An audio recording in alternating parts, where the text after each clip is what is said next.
Bien, sean bienvenidos a esta segunda parte del curso de Fundamentos de la Programación con Java. En esta ocasión estaremos tocando el tema de algoritmo.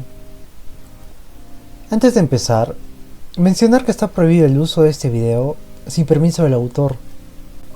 Empezaremos hablando de la definición de algoritmo.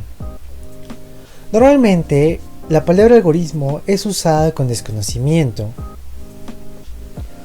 Muchas personas tratan de expresar sus acciones o ideas mediante esta palabra. Pero a la hora de preguntarles la definición, no pueden dar una idea muy clara, por así decirlo. En este video se les estará brindando dos conceptos de lo que es algoritmo. Bien, como primer concepto o definición tenemos lo siguiente. Algoritmo es la serie de pasos o instrucciones que se llevan a cabo para solventar o solucionar un problema. De seguro aquella persona que haya usado la palabra algoritmo pero tenía desconocimiento de su definición ha tratado de expresar una solución a un problema, pero llama algoritmo a esa serie de pasos o instrucciones. Esto normalmente suele pasar con los programadores, los cuales sí saben la definición de algoritmo, pero les da flojera expresar o explicar, mejor dicho, todo el proceso que hace su programa. Bien, como segunda definición, tenemos que algoritmo es un grupo finito de pasos organizados de manera lógica y ordenada que pueda describir sin ambigüedad la solución de un determinado problema. Quizá les suene un poco lógico a muchos, pero un algoritmo tiene que terminar tarde o temprano para darle solución al problema por el que fue planteado, ¿no? Tiene que estar de manera lógica y ordenada, organizada obviamente, ya que si haces una receta, pues no vas a poner primero las instrucciones y posteriormente los ingredientes, ¿no? La palabra ambigüedad seguro se les haga un poco conocida del video anterior, donde mencionamos que a una computadora no le puedes decir llama y la computadora sepa a qué te refieres. Tienes que definirle, ¿no? En este caso no puede haber ambigüedad en la solución. Bien, a continuación tenemos unos ejemplos de lo que vendría siendo algoritmo. Tenemos algunos algoritmos matemáticos, como vendría siendo la suma, la resta, la multiplicación, las operaciones que ya conoce la mayoría. Quizá por ahí hay una nueva que algunos no conozcan, la cual es módulo, que más adelante se explicará un poco al final del video. Bien, ahora hablaremos de los algoritmos lingüísticos o escritos. En este caso tenemos la receta que habíamos usado como ejemplo para explicar la manera lógica y ordenada, ¿no?, de un algoritmo. En este caso puede ser receta para preparar X, donde X puede ser, en este caso estamos usando un helado, puede ser un plato de comida, puede ser una bebida, puede ser un postre o lo que ustedes deseen, ¿no? Como les mencioné anteriormente, necesitas ingredientes y la preparación de X. En este caso es el helado. Bien, ahora hablaremos de las características de un algoritmo. Como primera característica tenemos que un algoritmo debe ser preciso, luego debe ser finito, definido, legible y debe dar solución al problema para el que fue formulado. Empezaremos hablando de la característica de preciso. Bien, indica el orden de relación en cada paso. En este caso, al seguir las instrucciones de una receta, pues puede haber unos enlaces, ¿no es cierto? Por ejemplo, que el paso 1 y el paso 2 los necesites en el paso 3, sean obligatorios para el paso 3. Llevan una relación ambos para dar solución a un futuro paso, ¿no? Porque sin esos dos no se podría pasar del paso 3. No podrías ir al paso 4, te quedarías estancado en el paso 3. Bien, ahora hablaremos de la característica finito, la cual debe determinar en algún momento. Por ello, hay de tener un número determinado de pasos. Como lo habíamos dicho anteriormente, debe terminar tarde o temprano nuestro algoritmo, porque si no, no le daría solución a ningún problema. Ahora hablaremos de la característica definido. Se debe obtener el mismo resultado al repetir n veces el algoritmo. Bien, esto quizá le suene un poco tonto o lógico, quién sabe, o que se sobreentiende. Pues no es así. Seguro con los ejemplos de la suma, la receta, les ha parecido un poco simple, ¿no? Porque a la hora de sumar a más b, mejor dicho, 7 más 8 nos daría 15. Así lo repitiésemos 1.000.000 de veces o incluso más. Pues así tiene que ser con futuros algoritmos que estaremos viendo un poco más adelante, donde hablaremos de esta palabra, definido. Acuérdense bien de esta definición porque se va a necesitar un poco más adelante y la van a entender un poco mejor, ¿no? Porque a veces no te suele dar el mismo resultado al repetirla n veces. Bien, ahora hablaremos de la característica legible. Como lo habíamos dicho anteriormente, tiene que estar estructurada de manera lógica y ordenada. En este caso, su descripción debe ser clara para entenderlo y leerlo fácilmente, ¿no? Bien, ¿se acuerdan de la receta? Los ingredientes y las instrucciones. No vas a poner primero las instrucciones y luego los ingredientes. Quién sabe, en las instrucciones te dice colocar los pimientos, pero no sabes cuántos pimientos necesitas, cuántos se requieren para el plato de comida o para lo que vayas a hacer, ¿no? Bien, ahora hablaremos de la característica de dar solución al problema para el que fue formulado. Bien, en ocasiones se crean algoritmos que resuelven problemas diferentes o que se asemejan al problema. Esto suele pasar en ocasiones. Por ejemplo, un claro ejemplo es cuando alguien se confunde en el símbolo, ¿no es cierto? Quizá al hacer una ecuación un poco extensa, al derivar o al integrar, se pueden haber confundido en su signo. En ese caso no le estarían dando una solución al problema, ¿no? El algoritmo, todo ese proceso que han hecho no resuelve el problema y su profesor les pone 0. Si es bueno, les considera un poco el procedimiento, ¿no? Pero debería ser 0. Ahora hablaremos de las partes de un algoritmo, ¿vale? Hablaremos de la entrada. ¿Qué queremos decir con entrada? Son todos los datos con los que se va a trabajar para obtener los resultados esperados. Bien, en el caso de la suma, la multiplicación serían las variables, ¿no es cierto? Quién sabe cuántas variables usen, pero esas serían los datos de entrada. En el caso de la receta serían los ingredientes. Bien, de la entrada vamos al proceso. Aquí se realizan los cálculos y acciones para llegar a un resultado a partir de los datos de entrada. En el caso de la suma, el proceso es toda esa operación de la suma de las variables. En multiplicación, la multiplicación de las variables. Y así con los demás operadores, ¿no? En el caso de la receta serían las instrucciones. Bien, después del proceso nos vamos a la salida, lo cual ya es el resultado, ¿no? En total, por ejemplo, aquí tenemos hallar el área de un rectángulo, ¿no? El cual, como dato de entrada, necesitamos obligatoriamente la base y la altura. Posteriormente vamos a realizar el proceso, donde el área es la base por la altura, y nuestra salida ya sería el valor del área. Ahora hablaremos de la suma de dos variables. En este caso nuestra entrada son las variables a y b. Nuestra suma va a ser igual a las variables a la suma de las variables a y b, y como salida tenemos la suma total. Creo que espero les haya quedado un poco claro, mejor dicho, cómo funciona un algoritmo, ¿no? Cuáles son sus partes: datos de entrada, proceso y salida.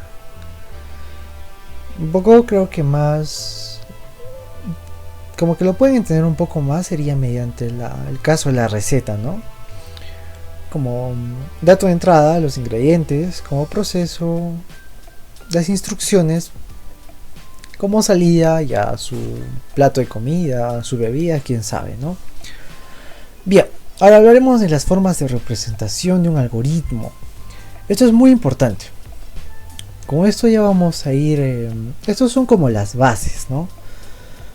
La base para pasar tu algoritmo a código. ¿Qué queremos decir con esto? ¿Se acuerdan que anteriormente teníamos las características, que es el preciso, finito, definido, legible, y que debe dar solución a un problema? Todas esas características son muy importantes, al igual que las partes, y esto lo estaremos viendo en estas formas de representación.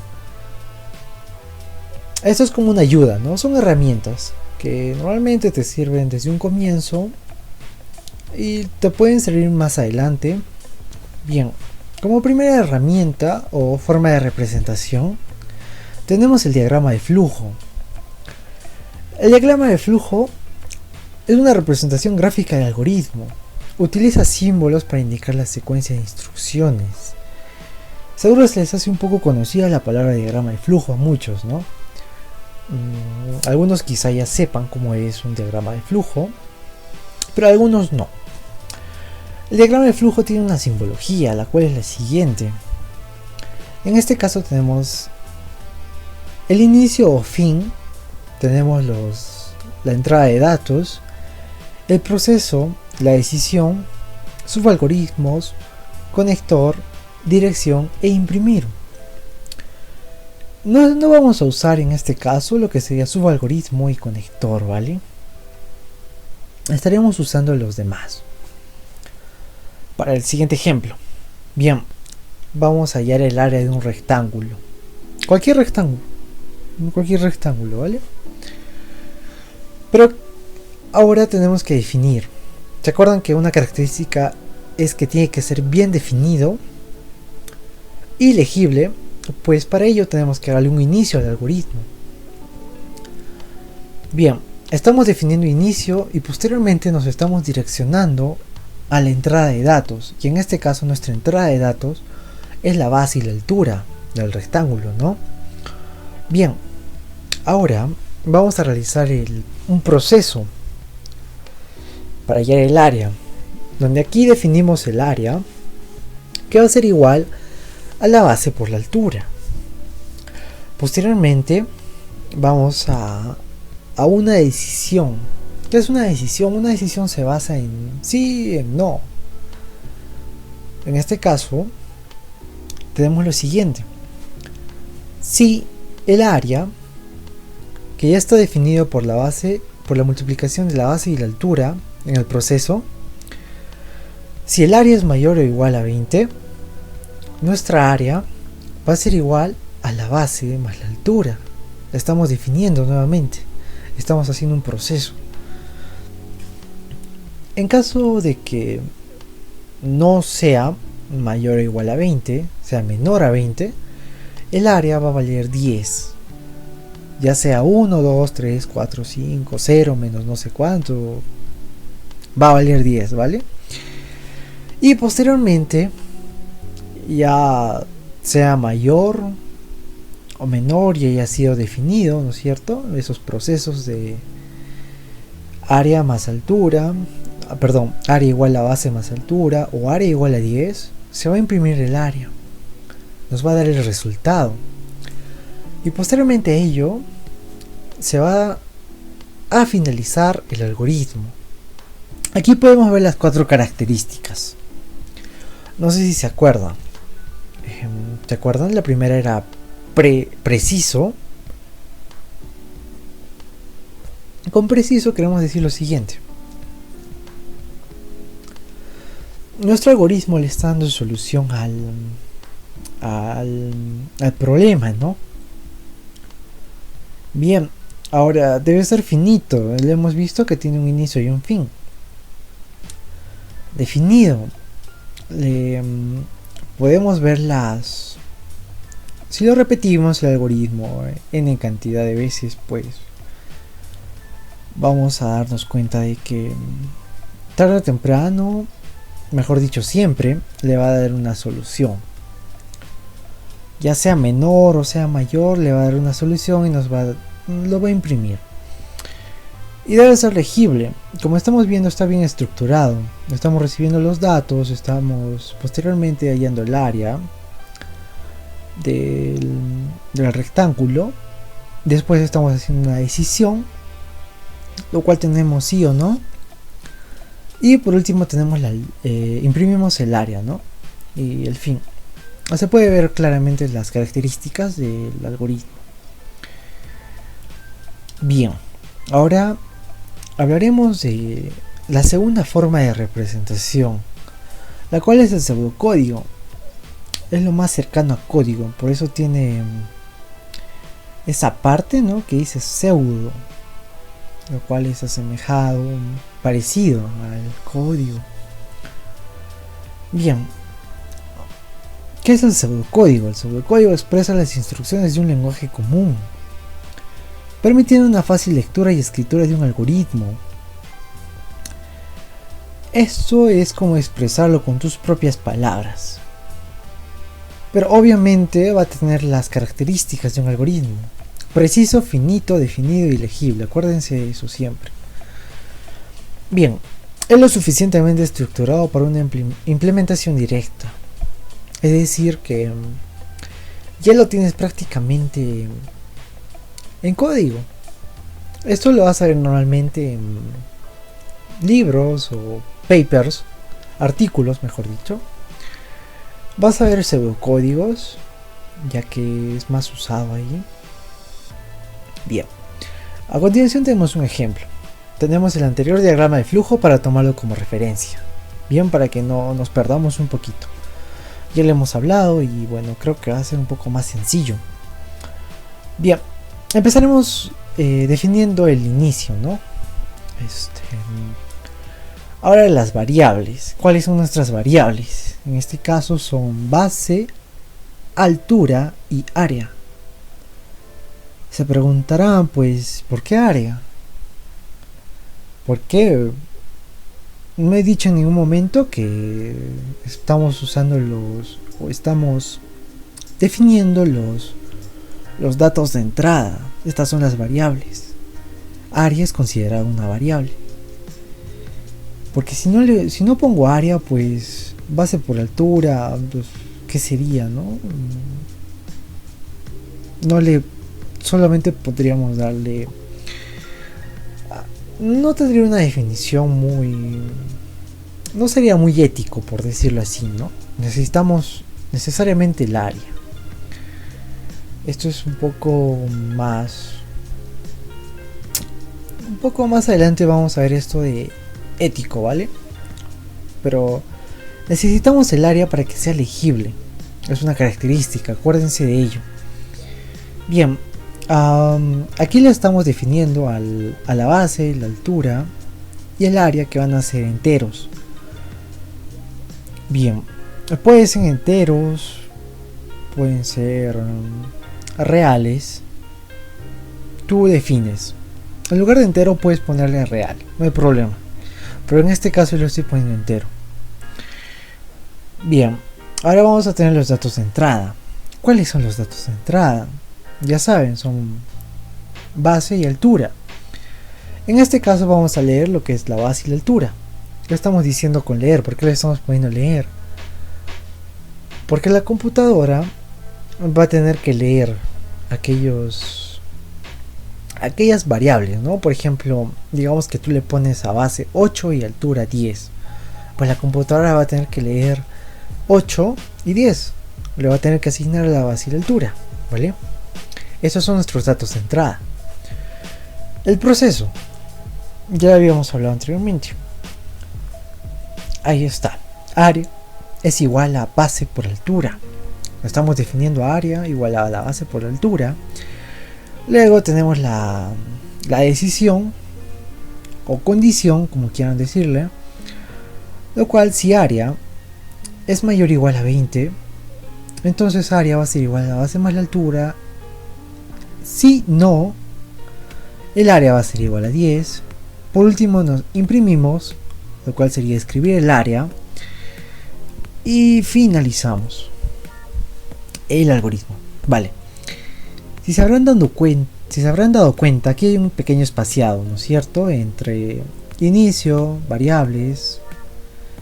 Vamos bajando un poco más hasta el área. La condición, si área es mayor o igual a 20, tenemos como una especie de sangría, ¿no es cierto? Un poco tabulado está. Esto es muy importante. Esto lo hace más legible el código.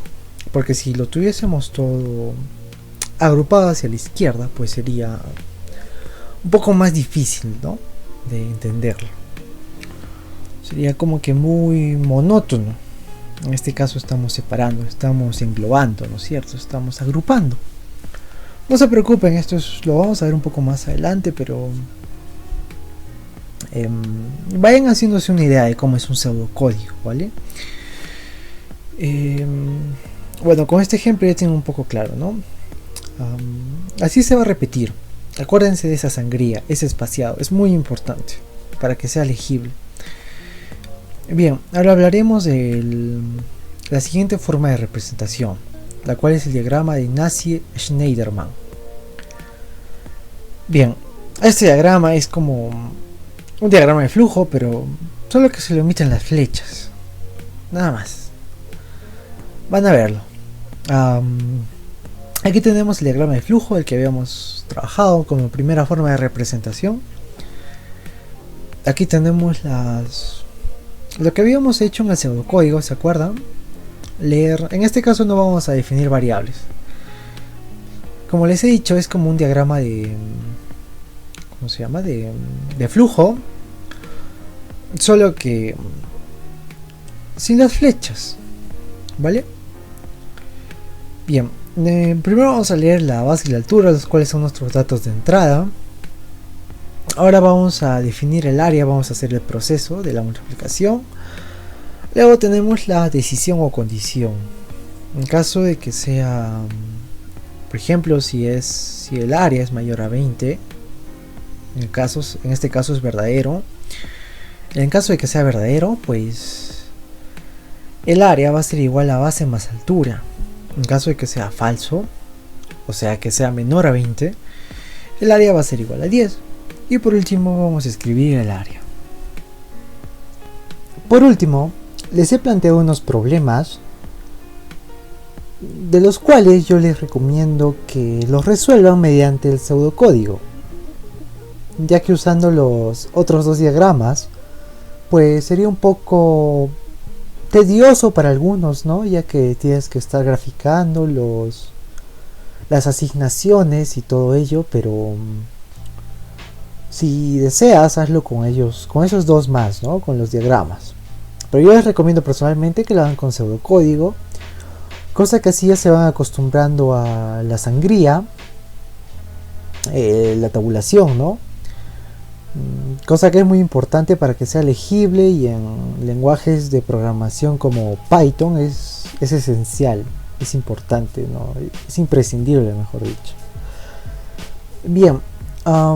¿Se acuerdan que en un comienzo les había hablado respecto a un operador que quizá muchos no hayan escuchado, el cual es el operador módulo? Este operador, como pueden apreciar en el cuadro que está un poquito abajo, después del problema número 6, tenemos el operador, como operador aritmético, el módulo se representa como mod, mientras que en expresión aritmética con un símbolo de porcentaje. Este módulo es nada más y nada menos que el residuo. Como pueden ver, 123 módulo 4 es igual a 3. El cociente de la división de 123 y 4 sería 30 y el residuo sería 3. Bien, eso sería el tip para resolver el problema número 2. Hay otros problemas más, pero ya van teniendo idea, ¿no? Ese símbolo de porcentaje, el módulo se usa en varios lenguajes de programación y Java no es una excepción. Bien, eso sería todo por parte mía. Muchísimas gracias por su atención. Ya saben, cuídense por este tema de la pandemia y vayan resolviendo los ejercicios o los problemas que les he planteado en la diapositiva anterior en pseudocódigo. No lo dejen pasar, por favor. Es muy importante que ya vayan practicando. El siguiente video va a ser un poco teórico. Ya en el cuarto video vamos a tocar lo que ya sería programación en sí, en Java. Bien, les deseo muchísima suerte y a practicar, ¿no? Hasta la próxima.